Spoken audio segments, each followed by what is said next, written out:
ನಮಸ್ತೆ. ಗ್ಯಾರಂಟಿ ಸ್ಪೆಷಲ್ಗೆ ಸ್ವಾಗತ. ನಾನು ನಮ್ರತ. ಕರ್ನಾಟಕದ ಕಿರೀಟ ಕದನ ರಾಹುಲ್ ವಡ್ಡೋಲಗಕ್ಕೆ ರವಾನೆ. ರಾಹುಲ್ ದರ್ಬಾರ್ ಹಾಲ್ನಲ್ಲಿ ಯಾರಿಗೆ ಸಿಎಂ ಹಾರ? ಮಾತು ಕೊಟ್ಟು ಇಕ್ಕಟ್ಟಿಗೆ ಬಿತ್ತ ಹೈಕಮಾಂಡ್. ಮತ್ತೆ ಕೊಟ್ಟ ಮಾತು ನೆನಪಿಸಿದ ಡಿಕೆ. ಪಟ್ಟ ಬಿಡದಂತೆ ಸಿದ್ದುಗೆ ಬೆಂಬಲಿಗರ ಪಟ್ಟು. ನಾಯಕತ್ವ ಬದಲಾವಣೆ ಅಖಾಡಕ್ಕೆ ಒಕ್ಕಲಿಗರ ಸಮುದಾಯ ಮತ್ತು ಶ್ರೀಗಳು. ಸಿದ್ದು ಉಳಿಸಿಕೊಳ್ಳಲು ಅಹಿಂದ ನಾಯಕರ ಚಕ್ರವ್ಯೂಹ ರಚನೆ. ಇದುವೇ ಹೊತ್ತಿನ ವಿಶೇಷ. ಡೆಲ್ಲಿ ತೀರ್ಪು.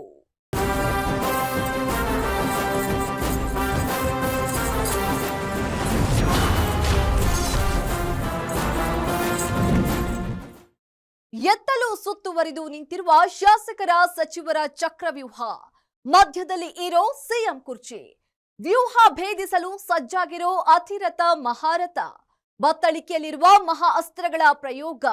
ವ್ಯೂಹ ಭೇದಿಸದ ತಲುಪದ ಬಾಣ. ದೆಹಲಿಗೆ ಶಿಫ್ಟ್ ಆದ ಕುರ್ಚಿ ಕದನ. ರಣರಂಗಕ್ಕೆ ಎಂಟ್ರಿ ಕೊಟ್ಟ ರಾಹುಲ್ ಗಾಂಧಿ. ಯಾರಿಗೆ ಗೆಲುವಿನ ಹಾರ? ಯಾರಿಗೆ ಯಾವ ಬಹುಮಾನ ಸಮಾಧಾನಕರ? ಸದಾಶಿವನಗರದಲ್ಲಿ ಬಗೆಹರಿಯದ ಕಾಳಗ ದೆಹಲಿಯಲ್ಲಿ ಬಗೆಹರಿಯುತ್ತಾ? ಕೊಟ್ಟ ಮಾತು ಉಳಿಸಿಕೊಳ್ತಾರಾ ದೆಹಲಿ ನಾಯಕರು? ನಿರ್ಧಾರ ತೆಗೆದುಕೊಳ್ಳಲು ಒಂದು ಮುಹೂರ್ತ ಫಿಕ್ಸ್ ಆಗಿದ್ರೆ ಅದರ ಘೋಷಣೆಗೆ ಮತ್ತೊಂದು ಮುಹೂರ್ತ ನಿಗದಿಯಾಗಿದೆ. ಏನಿದು ಹೈಕಮಾಂಡ್ ಇಟ್ಟ ಎರಡೆರಡು ಮುಹೂರ್ತ? ಇವಾಗ ಡೀಟೇಲ್ಸ್ ಎಲ್ಲಿದೆ ನೋಡಿ.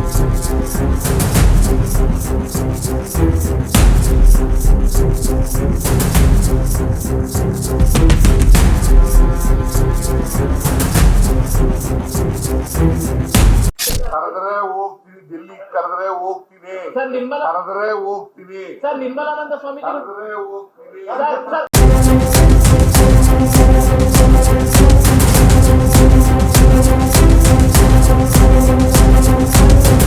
ನಮ್ಮದೇ ಖಾತೆಯಿಂದ ಪೋಸ್ಟ್ ಆಗಿದೆ.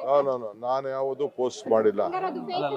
ಫೇಕ್ ಬೆಳಗ್ಗೆ sir, all Vocaligas hears are protesting and demanding that you should be the next chief minister. I have not posted anything.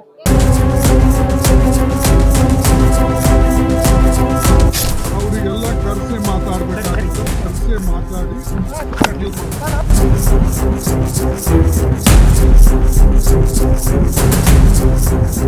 ಈ ರಾಜ್ಯದಲ್ಲಿ ಮತ್ತೆ ಕಾಂಗ್ರೆಸ್ ಪಕ್ಷ ಅಧಿಕಾರಕ್ಕೆ ಬರಬೇಕಾಗಿದ್ರೆ ಅವನ್ನ ಈ ಕೂಡಲೇ ದಯವಿಟ್ಟು ಮುಖ್ಯಮಂತ್ರಿ ಸ್ಥಾನದಲ್ಲಿ ಕೂರಿಸಬೇಕು ಅಂತೇಳಿ ಹೈಕಮಾಂಡ್ಗೆ ನಾವು ಕಳಕಳಿಯಾಗಿ ಮನವಿ ಮಾಡ್ತೇವೆ.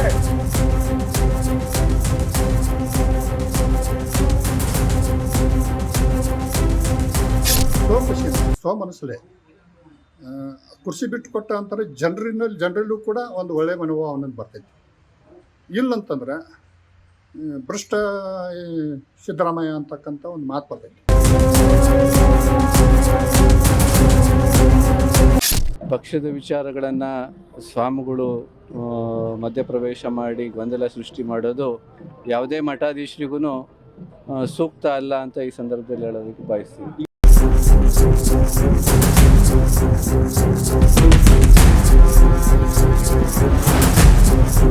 ಅಂತಿಮ ಹಣಾಹಣಿ, ಅಂತಿಮ ಸೊತ್ತು, ಅಂತಿಮ ಕಾಳಗ.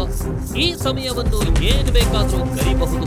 ಆದರೆ ರಾಜ್ಯ ಕಾಂಗ್ರೆಸ್ನಲ್ಲಿ ಸೃಷ್ಟಿಯಾಗಿರುವ ಕುರ್ಚಿ ಕದನ ಕ್ಲೈಮ್ಯಾಕ್ಸ್ ಹಂತಕ್ಕೆ ಬಂದಿದೆ.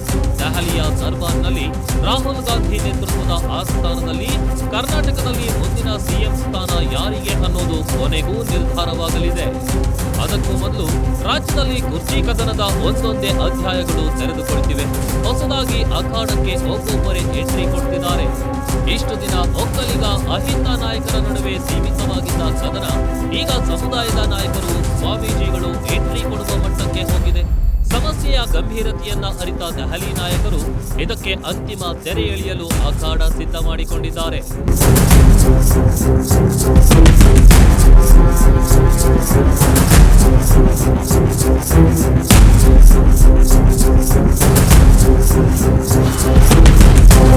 ಸದ್ಯದಲ್ಲೇ ದೆಹಲಿಗೆ ಅತಿರಥ ಮಹಾರಥರಿಗೆ ಬುಲಾವ್. ಇಂದ್ರಪ್ರಸ್ಥದಂಗಳದಲ್ಲಿ ಕುರ್ಚಿ ಕದನಕ್ಕೆ ಅಂತಿಮ ತೆರೆ. ಎಸ್, ಯಾವಾಗ ನವೆಂಬರ್ 20ರಿಂದ ರಾಜ್ಯ ಕಾಂಗ್ರೆಸ್ನಲ್ಲಿ ಹಲವು ರಾಜಕೀಯ ವಿಪ್ಲವಗಳು ಸಂಭವಿಸತೊಡಗಿದ್ವೋ ಅಂದೇ ನಿಶ್ಚಯವಾಗಿ ಹೋಗಿತ್ತು. ಇದು ಸರಳವಾಗಿ ಮುಗಿಯುವ ಯುದ್ಧವಲ್ಲ. ಇಲ್ಲಿ ನೂರಾರು ವ್ಯೂಹಗಳನ್ನ ದಾಟಿಯೇ ಹೋಗಬೇಕು. ಎಳೆದ ಎಲ್ಲಾ ವಲೆಗಳನ್ನ ದಾಟಿ ತಮ್ಮದೇ ಒಂದು ರಣತಂತ್ರ ರೂಪಿಸಿ ದೆಹಲಿ ಅಂಗಳದಲ್ಲಿ ಮಹಾನಾಯಕರ ಎದುರು ಇಟ್ಟಾಗಲೇ ಮಹಾರಾಜ ಯಾರು ಅನ್ನೋದು ಘೋಷಣೆ ಆಗೋದು ಅಂತ. ಅಸಲಿಗೆ ಆ ಸಮಯ ಬಂದೇ ಬಿಟ್ಟಿದೆ. ದೆಹಲಿಯಲ್ಲಿ ನಾಯಕತ್ವ ವಿಚಾರವಾಗಿ ಅಂತಿಮ ನಿರ್ಧಾರ ತೆಗೆದುಕೊಳ್ಳಲು ಮುಹೂರ್ತ ಫಿಕ್ಸ್ ಆಗಿದೆ. ಈ ಬಗ್ಗೆ ಖುದ್ದು ಮಲ್ಲಿಕಾರ್ಜುನ್ ಖರ್ಗೆ ಅವರೇ ಹೇಳಿದ್ದಾರೆ. ಕರೆಸಿ ಮಾತಾಡ್ತೀನಿ. ಅದರಲ್ಲಿ ಚರ್ಚೆ ಆದಮೇಲೆ ಯಾವ ರೀತಿಯಾಗಿ ಮುಂದೆ ನಡಿಬೇಕು ಅಂತಕ್ಕಂಥ ಮಾತನ್ನ ಹೇಳ್ತೇವೆ. ಅದನ್ನ ವಿಶೇಷವಾಗಿ ಇಂಥ ಗೊಂದಲಕ್ಕೆ ತೆರೆ ಬೀಳ್ತದೆ. ಅವರಿಗೆಲ್ಲ ಕರೆಸೆ ಮಾತಾಡ್ಬೇಕಾಗ್ತದೆ. ಕರೆಸೆ ಮಾತಾಡಿ ಸೆಟಲ್ ಮಾಡ್ತಾರೆ. ದೆಹಲಿಯಲ್ಲಿ ರಾಹುಲ್ ನೇತೃತ್ವದ ದರ್ಬಾರ್ನಲ್ಲಿ ಕರ್ನಾಟಕದಲ್ಲಿ ಮುಂದಿನ ದರ್ಬಾರ್ ನಡೆಸುವ ಸರ್ದಾರ್ ಯಾರು ಅನ್ನೋದು ನಿಕ್ಕಿಯಾಗಲಿದೆ. ಡಿಕೆ ಶಿವಕುಮಾರ್ ಕೊಟ್ಟ ಮಾತು ಉಳಿಸಿಕೊಳ್ಳಿ ಅಂತ ಅದ್ಯಾವ ಪರಿ ಹಠ ಹಿಡಿದು ಕುಳಿತಿದ್ದಾರೆ ಅಂದ್ರೆ ರಾಜಸ್ಥಾನದ ಸಚಿನ್ ಪೈಲಟ್ ರೀತಿ ಕರ್ನಾಟಕದಲ್ಲಿ ಡಿಕೆ ಶಿವಕುಮಾರ್ರನ್ನ ಸಂಭಾಳಿಸುವುದು ಅಷ್ಟು ಸರಳವಲ್ಲ ಎಂಬುದು ಸ್ಪಷ್ಟವಾಗಿ ಹೋಗಿದೆ. ಇದೇ ಕಾರಣಕ್ಕೆ ಇದಕ್ಕೊಂದು ಅಂತಿಮ ತೆರೆ ಎಳೆಯದೆ ಹೋದಲ್ಲಿ ಕುರ್ಚಿ ಕದನದ ಕಾವು ರಾಜ್ಯದಲ್ಲಿ ಬೇರೆಯದ್ದೇ ಕ್ರಾಂತಿಗೆ ಮುನ್ನುಡಿಯಾಗಬಹುದು ಎಂಬ ಭಯ ಹೈಕಮಾಂಡ್ಗೆ ಶುರುವಾಗಿದೆ.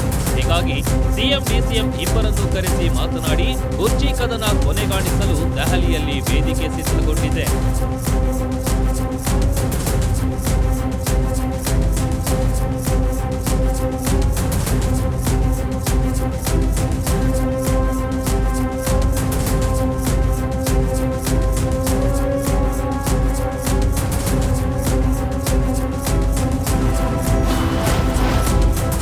ಉಭಯ ನಾಯಕರು ದೆಹಲಿಗೆ ಹೋಗೋದು ಪಕ್ಕಾ. ಕಾಂಗ್ರೆಸ್ ಹೈಕಮಾಂಡ್ ಯಾರ ಪರ ಎಸೆಯಲಿದೆ ಎಕ್ಕ? ಸಿಎಂ ಡಿಸಿಎಂ ಸೇರಿ ಕೆಲವು ನಾಯಕರನ್ನ ದೆಹಲಿಗೆ ಕರೆದು ಅವರ ಸಮ್ಮುಖದಲ್ಲಿಯೇ ಸಮಸ್ಯೆಯನ್ನ ಬಗೆಹರಿಸಲು ಹೈಕಮಾಂಡ್ ನಿರ್ಧಾರ ಮಾಡಿದೆ. ಯಾವ ಕ್ಷಣದಲ್ಲಾದರೂ ಕೂಡ ಹೈಕಮಾಂಡ್ನಿಂದ ಡಿಕೆಶಿ ಹಾಗೂ ಸಿದ್ದುಗೆ ಬುಲಾವ್ ಬರುವ ಸಾಧ್ಯತೆ ಇದೆ. ಹೀಗಾಗಿ ದೆಹಲಿ ನಾಯಕರ ಕರೆಗಾಗಿಯೇ ಸಿಎಂ ಸಿದ್ದು ಹಾಗೂ ಡಿಸಿಎಂ ಡಿಕೆ ಶಿವಕುಮಾರ್ ಕಾಯುತ್ತಿದ್ದಾರೆ. ಹೈಕಮಾಂಡ್ ಬುಲಾವ್ ಬಂದ್ರೆ ಖಂಡಿತ ಹೋಗ್ತೀವಿ ಅಂತ ಸಿಎಂ ಸಿದ್ದರಾಮಯ್ಯ ಹಾಗೂ ಡಿಕೆ ಶಿವಕುಮಾರ್ ಇಬ್ಬರೂ ಕೂಡ ಒಪ್ಪಿಕೊಂಡಿದ್ದಾರೆ. I myself and CM, we both will discuss and we'll go. If they have called, they will go. ನಾನು ಮುಖ್ಯಮಂತ್ರಿಗಳು ಇಬ್ಬರು ಮಾತಾಡ್ಕೊಂಡು ಯಾವ ಕರೀತಾರೆ ಹೋಗ್ತೀನಿ. ಕರೆದ್ರೆ ಹೋಗ್ತೀನಿ, ಡೆಲ್ಲಿ ಕರೆದ್ರೆ ಹೋಗ್ತೀನಿ, ಕರೆದ್ರೆ ಹೋಗ್ತೀನಿ, ಕರೆದ್ರೆ ಹೋಗ್ತೀನಿ. ದೆಹಲಿ ದರ್ಬಾರ್ನಲ್ಲಿ ಅದರಲ್ಲೂ ರಾಹುಲ್ ನೇತೃತ್ವದಲ್ಲಿಯೇ ಸಿಎಂ ಸಮರಕ್ಕೆ ಸಮಾರೋಪ ಸಮಾರಂಭವನ್ನ ಹಮ್ಮಿಕೊಳ್ಳಲಾಗಿದೆ. ಕೆಸಿ ವೇಣುಗೋಪಾಲ್, ರಣದೀಪ್ ಸುರ್ಜೇವಾಲಾ ಹಾಗೂ ಮಲ್ಲಿಕಾರ್ಜುನ್ ಖರ್ಗೆ ಈ ಮೂವರು ಹೈಕಮಾಂಡ್ ನಾಯಕರ ನಡುವೆ ಮೊದಲ ಹಂತದ ಮಾತುಕತೆ ನಡೆದಿದೆ. ಇಲ್ಲಿ ಅಂತಿಮ ನಿರ್ಧಾರವಾದಲ್ಲಿ ಉಭಯ ನಾಯಕರಿಗೆ ಬುಲಾವ್ ಬರಲಿದೆ. ಇಲ್ಲಿ ನಿರ್ಧಾರಗಳಲ್ಲಿ ವ್ಯತ್ಯಾಸಗಳು ಕಂಡುಬಂದಲ್ಲಿ ರಾಹುಲ್ ಎಂಟ್ರಿ ಕೊಡಲಿದ್ದಾರೆ. ಗದ್ದು ಗುದ್ದಾಟಕ್ಕೆ ಮದ್ದರೆದು ಶಮನ ಮಾಡಲಿದ್ದಾರೆ ಅಂತ ದೆಹಲಿಯಲ್ಲಿ ಗುಸುಗುಸು ಶುರುವಾಗಿದೆ.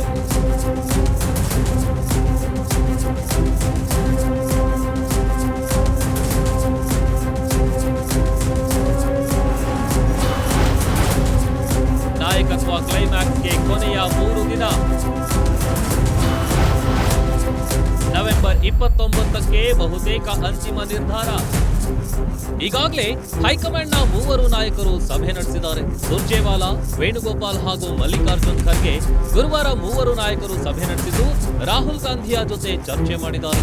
ಒಂದು ವೇಳೆ ಗುರುವಾರವೇ ನಿರ್ಧಾರವಾದರೆ ಯಾವ ಕ್ಷಣದಲ್ಲಾದರೂ ಸಿಎಂ ಡಿಸಿಎಂಗೆ ಕಾಲ್ ಬರಬಹುದು. ಇಲ್ಲವಾದಲ್ಲಿ ಶುಕ್ರವಾರ ಇಲ್ಲವೇ ಶನಿವಾರ ಮುಹೂರ್ತ ನಿಗದಿಯಾಗುವುದು ಪಕ್ಕಾ ಆಗಿದೆ. ಬಹುತೇಕ ನವೆಂಬರ್ 29 ಅಂದ್ರೆ ಶನಿವಾರ ಇಷ್ಟು ತಿಂಗಳುಗಳ ಪ್ರಹಸನಗಳಿಗೆ ಅಂತಿಮ ತೆರೆ ಬೀಳುವುದಂತೂ ಪಕ್ಕಾ ಆಗಿದೆ. ಅದೇ ದಿನ ರಾಹುಲ್ ಗಾಂಧಿ ಹಾಗೂ ಸೋನಿಯಾ ಗಾಂಧಿ ಸಮ್ಮುಖದಲ್ಲಿಯೇ ಉಭಯ ನಾಯಕರೊಂದಿಗೆ ಹೈ ವೋಲ್ಟೇಜ್ ಮೀಟಿಂಗ್ ನಡೆಯಲಿದ್ದು ಸಿಎಂ ಸ್ಥಾನಕ್ಕೆ ಯಾರು ಫಿಕ್ಸ್ ಆಗಲಿದ್ದಾರೋ ಅವರ ಕೈ ಹಿಡಿದೆತ್ತಲಿದ್ದಾರೆ ರಾಹುಲ್ ಗಾಂಧಿ.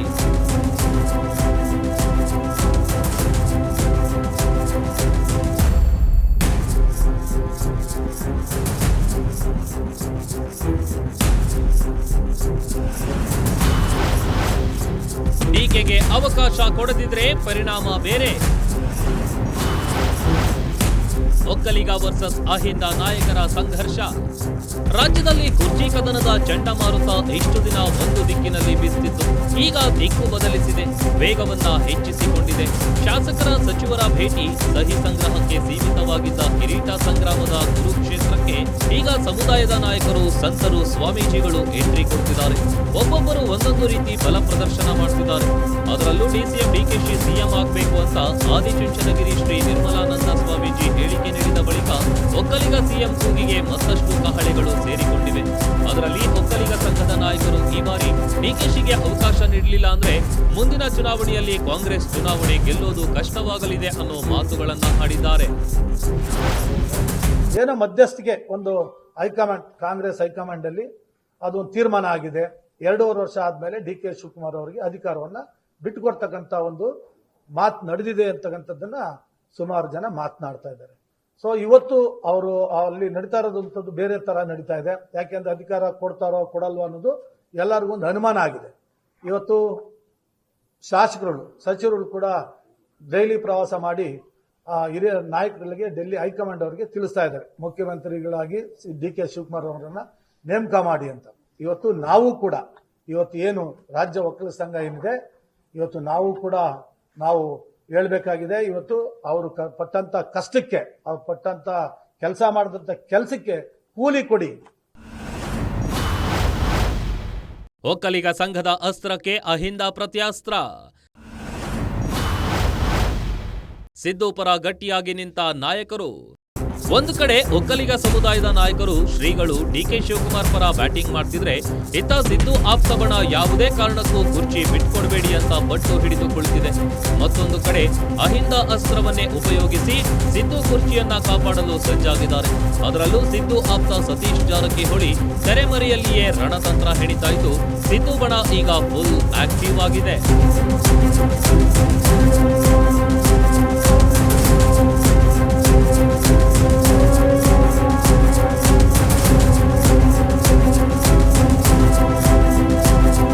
ಅಖಾಡಕ್ಕೆ ಎಂಟ್ರಿ ಕೊಟ್ಟ ಅಹಿಂದ ನಾಯಕರು ಹೆಣಿತಾ ಇರುವ ರಣತಂತ್ರ ಯಾವುದು? ಸಿದ್ದರಾಮಯ್ಯಗೆ KN ರಾಜಣ್ಣ ಹೇಳಿದ್ದೇನು? ಹೈಕಮಾಂಡ್ ನಾಯಕರು ನಡೆಸಿದ ಸಭೆಯಲ್ಲಿ ಆಚೆ ಬಂದ ತೀರ್ಮಾನವೇನು? ನಾಯಕತ್ವ ಘೋಷಣೆಗೆ ಬೇರೆ ಮುಹೂರ್ತ ಫಿಕ್ಸ್ ಮಾಡಿದ್ದೇಕೆ ದೆಹಲಿ ನಾಯಕರು? ಸೋನಿಯಾ ಗಾಂಧಿ, ರಾಹುಲ್ ಗಾಂಧಿ ಸಮ್ಮುಖದಲ್ಲಿ ಏನೇನೆಲ್ಲ ಮಾತುಗಳು ನಡೆಯಲಿವೆ? ನಿರ್ಧಾರ ಈಗಲೇ ಆದ್ರೂ ಘೋಷಣೆಗೆ ಮಾತ್ರ ಆ ದಿನ ಆಯ್ಕೆ ಮಾಡಿದ್ದೇಕೆ? 50-50 ಅಧಿಕಾರ ಹಂಚಿಕೆ ಮಾಡಿ ತಪ್ಪು ಮಾಡ್ತಾ ಕಾಂಗ್ರೆಸ್ ಹೈಕಮಾಂಡ್.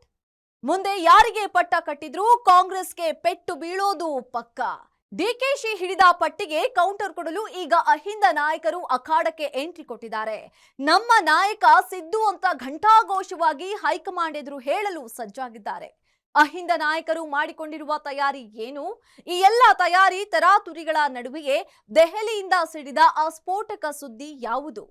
ಯುಗಾದಿ ರಾಜಕಾರಣಕ್ಕೆ ಮುನ್ನುಡಿ ಬರೆದಿದ್ದೇಕೆ ಕಾಂಗ್ರೆಸ್ ಹೈಕಮಾಂಡ್? ಯಾರಿಗೆ ಸಿಎಂ ಸ್ಥಾನ ನೀಡಿದ್ರೂ ಕೂಡ ಹೈಕಮಾಂಡ್ಗೆ ಎದುರಾಗಲಿರುವ ಸಮಸ್ಯೆಯಾದ್ರೂ ಏನು?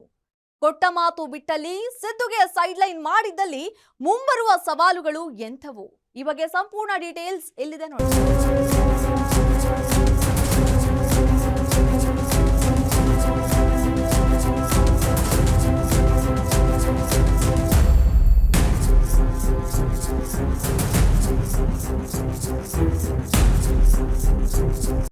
ಪಾರ್ಟಿ ವರ್ಕರ್ ಆಗಿ MLA ಆಗಿ ಈಗ ಸದ್ಯಕ್ಕೆ ಮುಖ್ಯಮಂತ್ರಿಗಳನ್ನು ಬದಲಾಯಿಸೋ ಪರಿಸ್ಥಿತಿ ಅಂತೂ ನನಗೆ ಕಾಣಿಸಿಲ್ಲ. ಯಾಕೆ ಅಂತಂತಂದರೆ ಮುಖ್ಯಮಂತ್ರಿಗಳ ಮೇಲೆ ಯಾವುದೇ ದೂರಿಲ್ಲ, ಹಗರಣ ಅಂತ ಏನಿಲ್ಲ, ಒಳ್ಳೆ ಆಡಳಿತ ಕೊಟ್ಟಿದ್ದಾರೆ, MLAಗಳು ಅವ್ರ ಪರವಾಗಿದ್ದಾರೆ.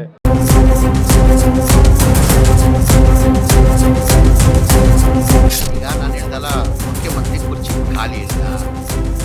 ನಾನು ಆವತ್ತಿಂದ ಒಂದೇ ಮಾತು, ಮುಖ್ಯಮಂತ್ರಿ ಕುರ್ಚಿ ಖಾಲಿ ಇಲ್ಲ. ಆ ಕುರ್ಚಿಯಲ್ಲಿ ಮನೆ ಸಿದ್ದರಾಮಯ್ಯ ಅವರು ಕೂತಿದ್ದಾರೆ. ಅವ್ರು 28ವರೆಗೂ ಮುಖ್ಯಮಂತ್ರಿಯಾಗಿ ಸಿದ್ದರಾಮಯ್ಯ ಮುಖ್ಯಮಂತ್ರಿ ಇರ್ತಾರಂತ ಭಾಳ ಸತಿ ನಾನು ಹೇಳಿದ್ದೀನಿ.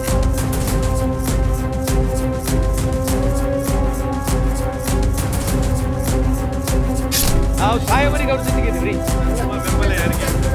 CM ಸಿದ್ದರಾಮಯ್ಯ ಸಾಹೇಬರಿಗೆ ಅವ್ರ ಜೊತೆ ಇದೀವಿ ಅಂತ ಹೇಳಿವಲ್ಲ.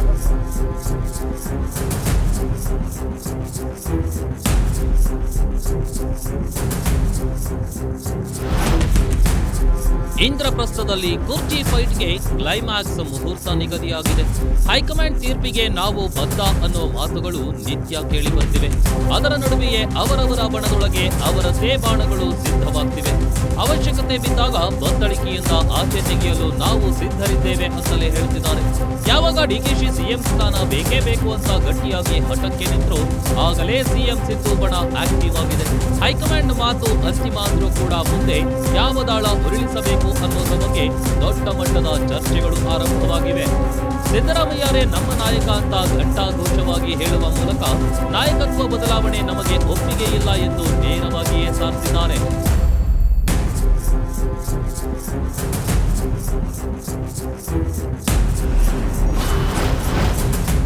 ಒಕ್ಕಲಿಗ ಸಮುದಾಯ ಎಂಟ್ರಿ ಬಳಿಕ ಅಹಿಂದ ಅಲರ್ಟ್. ಸಿಎಂ ಸಿದ್ದರಾಮಯ್ಯ ನಿವಾಸಕ್ಕೆ ಆಗಮಿಸಿದ ನಾಯಕರ ಪಡೆ. ಎಸ್, ಯಾವಾಗ ಒಕ್ಕಲಿಗರ ಪಡೆ ಗಟ್ಟಿಯಾಗಿ ನಿಂತು ದಿಟ್ಟವಾಗಿ ಕುರ್ಚಿ ಬಿಟ್ಟು ಕೊಡಬೇಕು ಅಂತ ನೇರವಾಗಿ ಹೇಳ್ತೋ ಕೂಡಲೇ ಸಿದ್ದು ಬೆನ್ನಿಗಿರುವ ಅಹಿಂದ ನಾಯಕರು ಅಲರ್ಟ್ ಆಗಿದ್ದಾರೆ. ಗುರುವಾರ ಸಿಎಂ ನಿವಾಸಕ್ಕೆ ಆಗಮಿಸಿದ ಹಲವಾರು ನಾಯಕರು ಸಿಎಂಗೆ ಹಲವು ರೀತಿಯ ಸಲಹೆಗಳನ್ನು ನೀಡಿದ್ದಾರೆ. ಬದಲಾವಣೆ ಅನಿವಾರ್ಯವಾದರೆ ಶಾಸಕಾಂಗ ಪಕ್ಷದ ಸಭೆ ಕರೆದು ಶಾಸಕರ ಅಭಿಪ್ರಾಯ ಸಂಗ್ರಹ ಆಗಬೇಕು. ಶಾಸಕರ ಅಭಿಪ್ರಾಯ ಯಾರ ಪರವಾಗಿದೆಯೋ ಅವರನ್ನ ಸಿಎಂ ಆಗಿ ಆಯ್ಕೆ ಮಾಡಬೇಕು ಅಂತ ಹೈಕಮಾಂಡ್ ಮುಂದೆ ಪಟ್ಟು ಹಿಡಿಯುವಂತೆ ಸಿದ್ದು ಬೆಂಬಲಿಗರು ಹೇಳಿದ್ದಾರೆ. ಅಲ್ಲದೆ ದಲಿತ ಸಿಎಂ ಕೂಗು ಮೊದಲಿನಿಂದಲೂ ಇದೆ. ದಲಿತ ಸಮುದಾಯಕ್ಕೆ ಮಣೆ ಹಾಕುವಂತೆ ಹೈಕಮಾಂಡ್ ಎದುರು ಪ್ರಸ್ತಾಪ ಮಾಡಲು ಹೇಳಿದ್ದಾರೆ.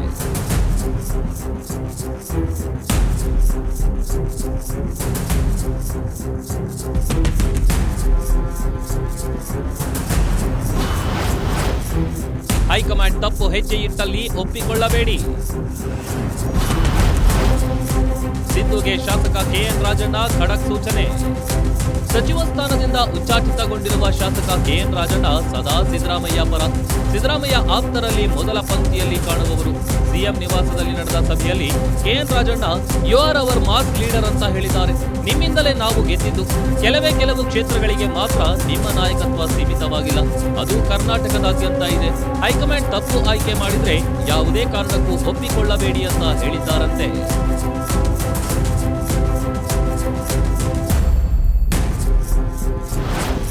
ಎಲ್ಲ ಪಾರ್ಟಿಗೂ ಅಹಿಂದ ಇದ್ದಾರೆ ಅಲ್ರಿ.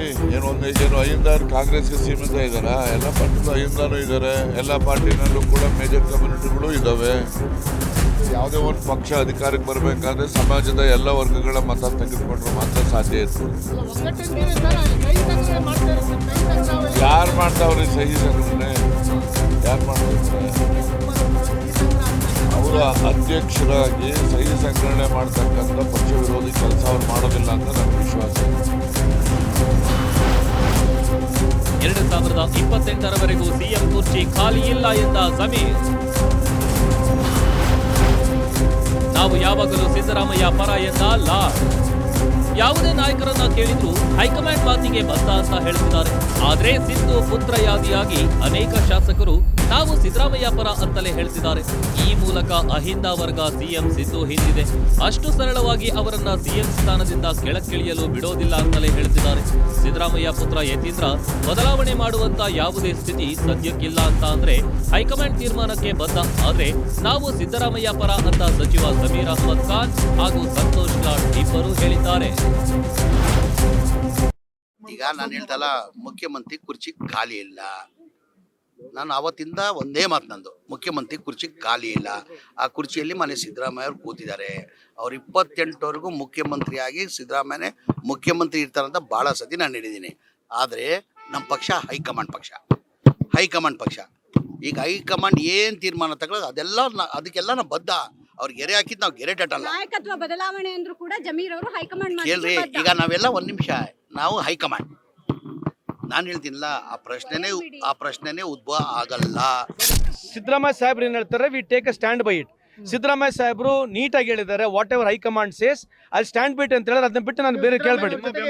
ನಾವು ಸಾಯವರಿಗೆ ಅವ್ರ ಜೊತೆಗೆ ಇದೀವ್ರಿ. ಸಿಎಂ ಸಿದ್ದರಾಮಯ್ಯ ಸಾಹೇಬರಿಗೆ ಅವ್ರ ಜೊತೆ ಇದೀವಿ ಅಂತ ಹೇಳಿವಲ್ಲ. ಸ್ವಾಮೀಜಿಗಳ ಅಭಿಪ್ರಾಯಗಳು ಅವ್ರನ್ನ ಗೌರವಿಸ್ತೀವಿ. ಅವ್ರವ್ರ ಅಭಿಪ್ರಾಯಗಳು ಅವ್ರು ಹೇಳ್ತಾರೆ. ನನ್ನ ಅಭಿಪ್ರಾಯ ನಾನು ಇಷ್ಟೇ ಮಂಡನೆ ಮಾಡ್ತಕ್ಕಂಥದ್ದು. ಅದ್ರಲ್ಲಿ ಯಾಕೆ ಅದ್ರ ಬಗ್ಗೆ ಹೇಳ್ತೀರಿ? ತಲೆಹಣಿಕೆ ಯಾಕೆ ಹೋಗುತ್ತದೆ? ಯಾಕೆ ಮಾತಾಡ್ತೀರಿ ನೀವು? ಈಗಂತೂ ಸದ್ಯಕ್ಕೆ ನನಗಂತೂ ಆಸ್ ಅ ಪಾರ್ಟಿ ವರ್ಕರ್ ಆಗಿ MLA ಆಗಿ ಈಗ ಸದ್ಯಕ್ಕೆ ಮುಖ್ಯಮಂತ್ರಿಗಳನ್ನು ಬದಲಾಯಿಸೋ ಪರಿಸ್ಥಿತಿ ಅಂತೂ ನನಗೆ ಕಾಣಿಸಿಲ್ಲ. ಯಾಕೆ ಅಂತಂತಂದರೆ ಮುಖ್ಯಮಂತ್ರಿಗಳ ಮೇಲೆ ಯಾವುದೇ ದೂರಿಲ್ಲ, ಹಗರಣ ಅಂತ ಏನಿಲ್ಲ, ಒಳ್ಳೆ ಆಡಳಿತ ಕೊಟ್ಟಿದ್ದಾರೆ, MLAಗಳು ಅವ್ರ ಪರವಾಗಿದ್ದಾರೆ. ಸೊ ಹಾಗಾಗಿ ಬದಲಾಯಿಸುವಂಥ ಅಗತ್ಯ ನನಗೆ ಕಾಣಿಸ್ತಿಲ್ಲ. ಆದರೂ ಕೂಡ ಕೆಲವರು ಕೇಳಿದ್ದಾರೆ, ಸೊ ಏನು ಬೇರೆಯವ್ರಿಗೆ ಯಾರಿಗೂ ಮುಖ್ಯಮಂತ್ರಿ ಪದವಿ ಕೊಡಬೇಕು ಅಂತ ಹೇಳಿ ಅದನ್ನು ತೀರ್ಮಾನ ಮಾಡಬೇಕಿಂತವ್ರು ಹೈಕಮಾಂಡ್ ಅವರು. ಸೊ ಹೈಕಮಾಂಡ್ ಅವರು ಇದ್ರ ಬಗ್ಗೆ ಏನಾದರೂ ಮಾತಾಡೋದಕ್ಕಿಂತ ಮುಂಚೆ ನಾವೇನೇ ಅಭಿಪ್ರಾಯ ಹೇಳಿದ್ರು ಅದು ಸರಿ ಇರೋದು. ಇದು ಸಿದ್ದರಾಮಯ್ಯ ಬೆಂಬಲಿಗರು ಹೂಡಿರುವ ಆಟ. ಇದು ಹೈಕಮಾಂಡ್ ಹೇಳಿಕೆಗೆ ಬದ್ಧ ಅನ್ನುತ್ತಲೇ ನಾವು ಸಿದ್ದರಾಮಯ್ಯ ಪರ ಅಂತ ಹೇಳಿ ಮುಂದೆ ಸಿಎಂ ಬದಲಾವಣೆಯಾದಲ್ಲಿ ನಮ್ಮ ಆಟ ನಾವು ಆಡ್ತೇವೆ ಅನ್ನೋ ಸಂದೇಶವನ್ನ ಕೊಡುವ ರೀತಿ ಅವರ ಹೇಳಿಕೆಗಳು ಸಾಕ್ತಿವೆ. ಮಾಧ್ಯಮಗಳ ಎದುರು ನೀಡುವ ಹೇಳಿಕೆಯ ಮೇಲೆಯೇ ಅಸಲಿ ರಾಜಕಾರಣ ನಿಂತಿರೋದಿಲ್ಲ ಅನ್ನೋದಂತೂ ಸತ್ಯ. ಆದ್ರೆ ಸಿದ್ದು ಟೀಮ್ ಕೂಡ ಅಷ್ಟು ಸರಳವಾಗಿ ಸಿಎಂ ಕುರ್ಚಿಯನ್ನ ಡಿಕೆಶಿಗೆ ದಾಟಿಸುವ ಲೆಕ್ಕದಲ್ಲಿಲ್ಲ.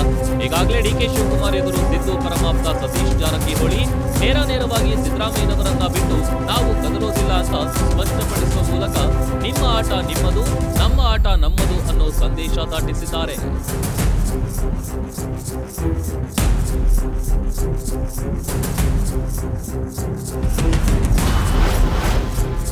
ಶಿವಗಣದ ಬಳಿಕ ಸಿದ್ದು ಬಣ ದೆಹಲಿಯತ್ತ. ದೆಹಲಿಗೆ ದೌಡಾಯಿಸಲಿದ್ದಾರೆ 6 ಸಚಿವರು. ಈಗಾಗಲೇ ಒಂದು ಸುತ್ತು ಡಿಕೆ ಶಿವಕುಮಾರ್ ಬಣದ ಗಣಪಡೆ ದೆಹಲಿಗೆ ತೆರಳಿ ಸಿಎಂ ಬದಲಾವಣೆ ಸಮಸ್ಯೆಯನ್ನ ಶೀಘ್ರವೇ ಬಗೆಹರಿಸಿ ಅಂತ ಹೇಳಬಂದಿದ್ದಾರೆ.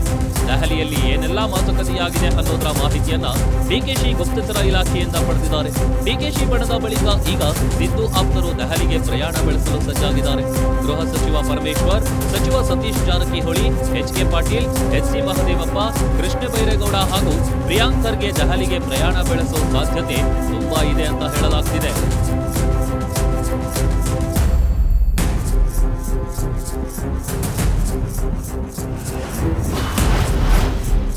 ನಾಯಕತ್ವ ಬದಲಾವಣೆಯಾದರೂ ಘೋಷಣೆ ಸದ್ಯಕ್ಕಿಲ್ಲ.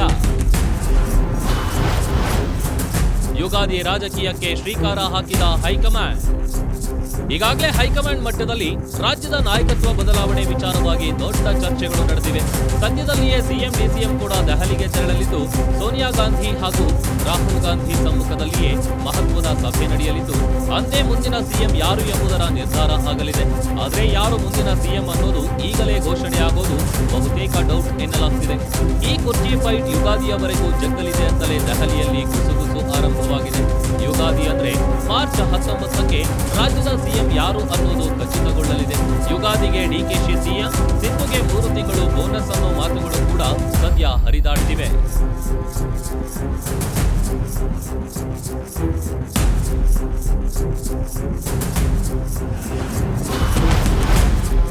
ಹೈಕಮಾಂಡ್ಗೆ ಕೊಟ್ಟ ಮಾತೆ ಕುತ್ತು ತರುತ್ತಾ? ಒಪ್ಪಿದ್ರು ತಪ್ಪಿದ್ರು ಪೆಟ್ಟು ಬೀಳೋದು ಕೈಗೆ. ಒಂದ್ ವೇಳೆ ಹೈಕಮಾಂಡ್ ಮಟ್ಟದಲ್ಲಿ 2.5 ವರ್ಷ ಅಧಿಕಾರ ಹಂಚಿಕೆಯ ಮಾತು ನಿಜಕ್ಕೂ ಆಗಿದ್ರೆ ಈ ವಿಷಯದಲ್ಲಿ ಸದ್ಯ ಕಾಂಗ್ರೆಸ್ ಧರ್ಮ ಸಂಕಟದಲ್ಲಿ ಸಿಕ್ಕಿ ಬಿಡೋದು ಫಿಕ್ಸ್. ಕಾರಣ ಮುಂದಿನ ವರ್ಷ ತಮಿಳುನಾಡಿನಲ್ಲಿ ವಿಧಾನಸಭೆ ಚುನಾವಣೆ ನಡೆಯಲಿದೆ. ಇಲ್ಲಿ ಯಾವುದೇ ತೀರ್ಮಾನ ಮಾಡದೆ ಅತಂತ್ರ ಸ್ಥಿತಿಯಲ್ಲಿ ಸರ್ಕಾರವನ್ನ ಬಿಟ್ಟಲ್ಲಿ ದಕ್ಷಿಣ ರಾಜ್ಯದಲ್ಲಿ ಬಲಿಷ್ಠ ಸರ್ಕಾರವೇ ಅತಂತ್ರ ಸ್ಥಿತಿಯಲ್ಲಿದೆ ಅನ್ನೋ ಆರೋಪ ಬರುತ್ತೆ. ಮತ್ತೊಂದು ಕಡೆ ಸಿಎಂ ಸಿದ್ದರಾಮಯ್ಯರನ್ನ ಕೆಳಗಿಳಿಸಿದ್ರೆ ಅಹಿಂದ ಒಂದು ಚಿತ್ರವಾಗುವ ಭೀತಿ. ಡಿಕೆಶಿಗೆ ಕೊಟ್ಟ ಮಾತು ತಪ್ಪಿದ್ರೆ ಒಕ್ಕಲಿಗ ಸಮುದಾಯದ ಮತಗಳು ಮಾತ್ರವಲ್ಲ, ಹಳೆ ಮೈಸೂರು ಭಾಗದಲ್ಲಿ ಕಾಂಗ್ರೆಸ್ ಬಲ ಕಳೆದುಕೊಳ್ಳುವ ಸಾಧ್ಯತೆಯೂ ಇದೆ. ಹೀಗಾಗಿ ನಾಯಕತ್ವ ಬದಲಾವಣೆ ವಿಷಯದಲ್ಲಿ ಸದ್ಯ ಹೈಕಮಾಂಡ್ ಸ್ಥಿತಿ ಕತ್ತಿಯ ಮೇಲಿನ ನಡಿಗೆಯಂತಾಗಿದೆ.